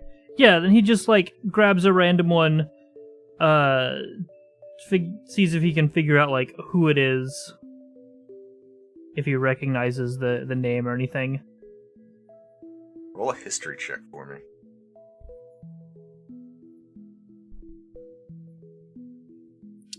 Uh, 21. 21. Okay. You're holding a book with the title Ivanul Bayenre. Do I know that name? You would recognize it as the matron mother of House Bayenre of the drow city of Minzo Barenzen. Okay. Me as a person, Justin, doesn't think that this would be particularly relevant, but is it? Well, so you mentioned Lolth, so you are as close to Lolth as you can be without being on the other side of the barrier. Okay. Matron Bayenre is one of Lolth's strongest servants. I would say you would probably just know that with a history of 20. Okay. And the reason you know that is because she is Driz Do'Urden's mother. No, is that right? I don't Yes, know. Alright. I'll take your word for it. Yeah, Drist's mother. Okay. I am going to look at the last few pages. These books, they go up to current, right? They don't go into the future? Yes. Okay. So this book, you flip to the very end. It is at the very back of the book, and it is in 1358. And it describes her death at the hands of Brunor Battlehammer. Okay. Do I know the names of any current drow that are near to Lolth? I would say probably not, just because... Okay, that's fair. That would require being pretty close to a very hostile cult. That's fair. You know of this one just because Drist is universally known as the good drow and the exception to the rule. Okay. And she is his mother, and she was, until she was killed, one of the most terrifying servants of Lolth ever living. Okay. In that case, now that I'm in a sort of safe part of the library, at least one that's not on fire or burned, past tense. Yeah, I was gonna say, it's not on fire. Whichever one you said. Yeah, burned. Okay. He's gonna study the barrier that he's on top of. Is it, like... Are there sigils on it? Is there any, like... It looks to be markings, just yeah. it is a wall of force. Ooh, okay. Just pure energy between you and the other side.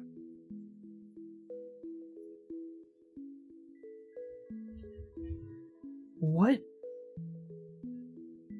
in here could be projecting a wall of force over this large of an area? Because I assume that I moved kind of each time, right? Yeah. Well, I mean, you watch yourself. Your movement is more by the force of your own will rather than any physical exertion, right? Because, physically, you would know your body is still in the basement of the Bard Rock. Yeah. But your mind is inside the obelisk right now. Okay, so like... So when you will yourself to move to a location, you just move there. Or as close as you can get. Okay. I think he's just gonna test it, and he's gonna just say, like, a couple more gods on various planes. Okay. Which names do you say?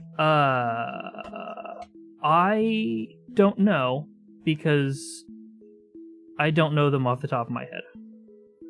Okay. Can polish them just one above game? Start at the top of AO.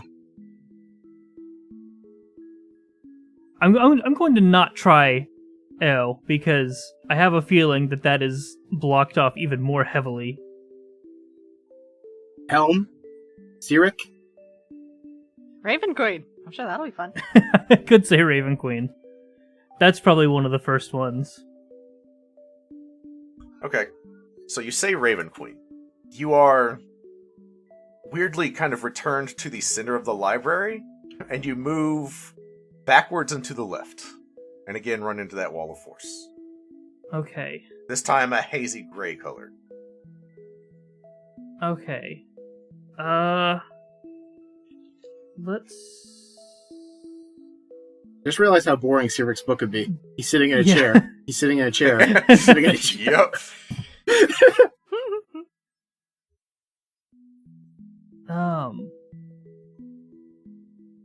Oh God. Sorry, That's the idea, yeah. I'm trying to think. Oh, I have an interesting... Sir Godric. You're returned to the central portion of the library. And then move directly in front of a bookcase with your hand resting on a single book.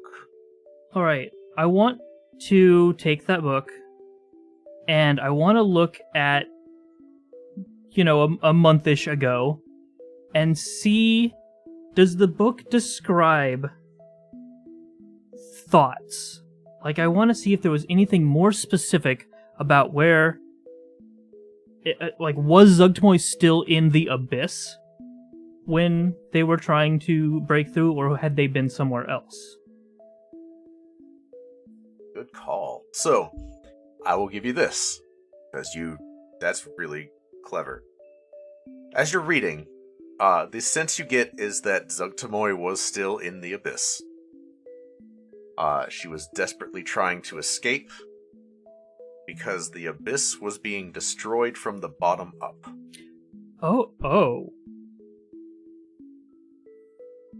Something was getting out of the abyss and destroying it on the way out.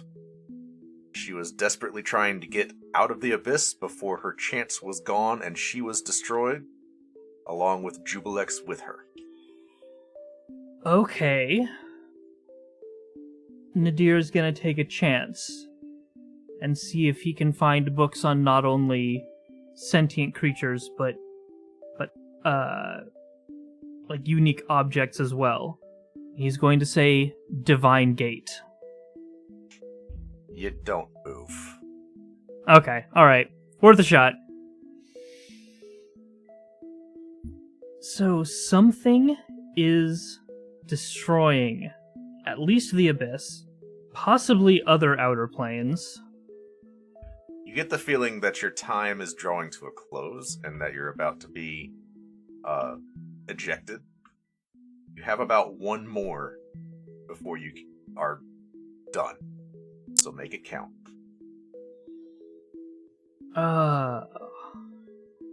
If you're stuck on one, I do have one. It's not my screen, so. Yeah, I'm kind of... The Tablet of Fate has a really- book in its own library. You can look at what happened to it before it came to Faerun. Yeah, that's what I was trying to move towards by saying an object. Well, so the Tablet of Fate is not an object. It is a celestial being. It is sentient. Oh, it is actually... It has its okay. own book. And you do know that Brock has read that book. Yeah. Do I? Yeah, I do. Brock Okay. talked about it last episode. Yeah. Okay. So yeah, he is going to look at the Tablet of Fate's book, and he wants to specifically find where did it come from before hitting the material plane, where was it, and why did it leave? Okay, so for this one, I need you to make a wisdom saving throw. Okay. That is a history check. That's a wisdom saving throw. That was my previous history check. I hadn't rolled gotcha. it. I was tabbed onto something else. Yeah. Yeah. So with a 4, so you are trying to parse the information being fed to you. You are asking where it came from, and what hits your brain doesn't compute. So, like, you get flashes of light. You basically experience the moment of coming into existence. And that is such a primordial experience that, like, your brain cannot process it. Like, oh, I didn't mean that far back. Well, but you are still hit with this among, like, a flood of other information trying to communicate with you, and it just knocks you out. And when you come to, you are back outside the obelisk.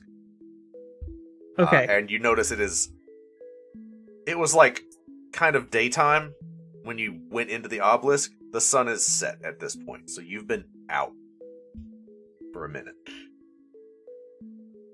Okay. And you have the worst headache. Okay. Kenny, I'm going to ask you a question, and if it doesn't make sense, that's fine. This might be kind of a neurodivergent thing. Okay. When all the information was fed, was it, like, in a sequence that was just too fast to parse, or was it, like, all at once kind of layered information? So, the wisdom saving throw was to see if Nadir, the character, was able to make sense of what he was seeing. Right. Because it's kind of the difference between, like, getting punched in the face and getting knocked out cold, and getting punched in the face and, like, being able to register that you got punched in the face and where it came from, right? Okay. Fair enough. So, like, you just got knocked over by it. It was overwhelming, and you could not parse the information. Okay. Because I think what Nadir is going to take from that, since the one thing that he got out of it all was being born when asking where it came from, I think his conclusion is that this is a replica or a simulacrum or something, that it's not the real Tablet of Fate. Or at least that's what he's working with right now. Okay. Roll a history check, real quick. 22. You're just not rolling great. I have not rolled... A 10 has been my highest roll all night. You're not lying either. Yeah, So- no, I'm not. Based on previous knowledge that you already gained, you would know that this is not the original Tablet of Fate. The original tablet was destroyed. And this was created to replace that first tablet after the Time of Troubles. Right, but I mean, like, more recent. Like, created specifically to send to the material plane. Or maybe not to send, but, like, created Okay. immediately before it's sending. Understood. Gotcha. Yeah, that's more what I meant. Okay. Alright. And if that's wildly wrong, then that's on me. Whatever. Look, we'll see where it takes you. I will not spoil that. Of course not. Now, days pass and you realize today's the day, right? It's time for us to be pulled into the fire plane. So you all gather up and you're all waiting. Like it's first thing in the morning and nothing happens. You're waiting around and like you have breakfast, you're like, okay, when is it gonna happen? Like it's that day of jitters, right? Mm-hmm. At 11:59 at night, you are all sucked into the fire plane. Oh my gosh. And that is where we will pick up next time. Nice. Not what I was expecting. Talk about last minute.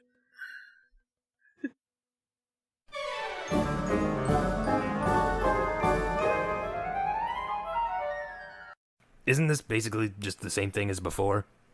Do you have a degree in marketing? Because I have a degree in marketing. He's got you there, Doubletail. Your only degree's in the School of Hard Knocks. Sure, whatever. Paycheck's a paycheck, I guess. That's the spirit. Thanks for listening to Bard Rock Cafe. We have the best fans. Remember to follow us on social media so you never miss an update, and be sure to check out our sponsor, Dragon Master Games, for your TTRPG needs. If you aren't already, consider subscribing to the show on Ko-fi to help cover production costs. Subscribers get special rewards like their own channels on the podcast Discord, personalized messages in the mid-roll ad spot, and more. And of course, we're partnered with Metallic Dice Games, whose wide variety of dice and other tabletop accessories are sure to have something unique to add to your table. Links to all that stuff can be found in the show notes. Okay, now in the promo with your patented people's wink. We did this bit already, but sure. I wink in a podcast, and it's really good. It's called a callback. Thanks for doing the ad read, Barry. I told you not to call me Barry. Until next time, everyone, rock on.